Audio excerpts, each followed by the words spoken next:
अस्सलाम वालेकुम। उम्मीद करती हूँ आप लोग सब अच्छे होंगे। आप लोगों की दुआओं की वजह से अल्हम्दुलिल्लाह हम लोग भी बहुत अच्छे हैं।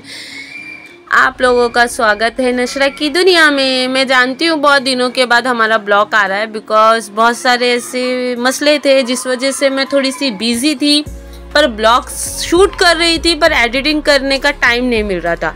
तो मैंने ये वाला एक छोटा सा ब्लॉग डाला है। जो हम गए थे दरगाह पर, तो वहाँ की ज़ियारत plus dinner plus long drive. ये कहने का मतलब ये है कि आप लोग सब सोच रहे होंगे कि नशरा की दुनिया कहाँ गायब हो गई।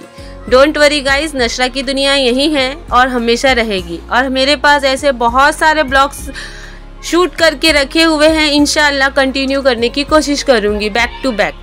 तो ये मोस्ट पॉपुलर और मोस्ट ख़ास दरगाह है हमारी, जहां हम बचपन से आते हैं। इस दरगाह से बहुत सारी बातें ऐसी है जो मैं जाहिर नहीं कर सकती, और बहुत सारी ऐसी बातें हैं जो दुनिया को पता भी नहीं है। इस दरगाह की वजह से, इस दरगाह के वहाँ पर मेरे पापा, हम हमेशा हर कोई भी काम शुरू करना हो, शादी ब्याह से पहले मेरे अम्मी हम लोगों को लेके जाते थे। कोई भी काम शुरू करने से पहले मेरे पापा वहाँ जाते हैं। और इस दरगाह पर आने के बाद मुदस्सिर को कुछ हो गया था। देखिए, वो अचानक से आउट ऑफ कंट्रोल हो चुका था और भाग ही रहा था। पता नहीं उसे हुआ क्या था। आप लोग नोटिस कर सकते हो, वो इस कदर पागल हो चुका था कि मैं उसका शूट ले लेके भी थक चुकी थी। तो वो बस ऐसे ही कंटिन्यू भाग रहा था, दौड़ रहा था, उछल रहा था, उसको कुछ तो हो गया था। तो चलो अब कंटिन्यू करते हैं इस दरगाह के। तो अंदर हमें और मुदस्सिर ज़ियारत के लिए गए थे। हमने ज़ियारत की और उसके बाद हम वहाँ से रिटर्न आ गए।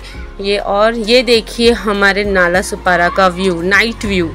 डे व्यू भी आप लोगों ने देखा और ये नाइट व्यू भी देखा। जब हम पहले इस दरगाह पर आते थे तो इतना सन्नाटा होता था, दूर दूर तक एक लाइट की चमक दिखाई नहीं देती। 7 बजे से पहले हमको घर लौट जाना होता था।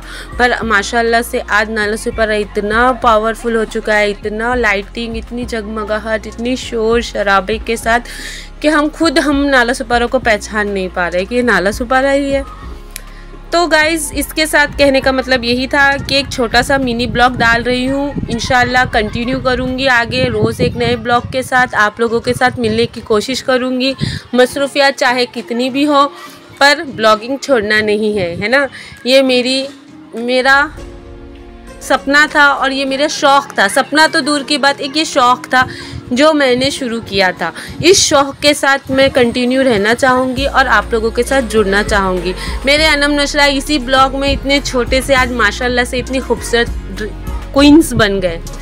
ठीक है, तो उम्मीद करती हूँ आप लोगों को ये हमारा छोटा सा कंटिन्यू ब्लॉग अच्छा लगा हो। अच्छा लगा तो लाइक सब्सक्राइब ज़रूर करना और उम्मीद करना कि और दुआ करना कि हम कामयाब हो सके और अच्छे वीडियोस आपके लिए शेयर कर सके।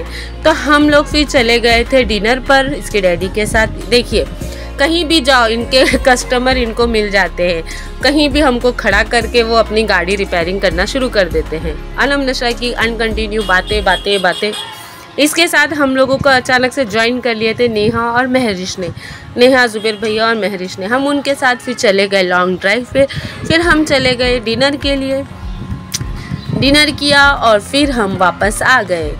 तो गाइज़, अपना ख्याल रखिए। उम्मीद करती हूँ आपको ये ब्लॉग पसंद आया और नहा भी पसंद आया तो इंशाल्लाह नेक्स्ट ब्लॉग अच्छे कंटेंट के साथ लाने की कोशिश करूँगी। प्लीज़ दुआ में याद रखिए। अल्लाह हाफिज़। Thank you for watching. अब हम जा रहे हैं डिनर के लिए। डिनर में क्या, वही देसी फूड चाइनीज़ खा के बोर हो गए थे, तो इस बार हम गए थे नवाब ढाबा, जहां हम हमेशा फैमिली के साथ जाते हैं और वही देसी फूड खाते हैं, शीख पराठा एंड ऑल। तो बस हमने डिनर एंजॉय किया और फिर घर पर रिटर्न आ गए। उसके बाद मैं शूट नहीं कर पाई। अल्लाह हाफिज़।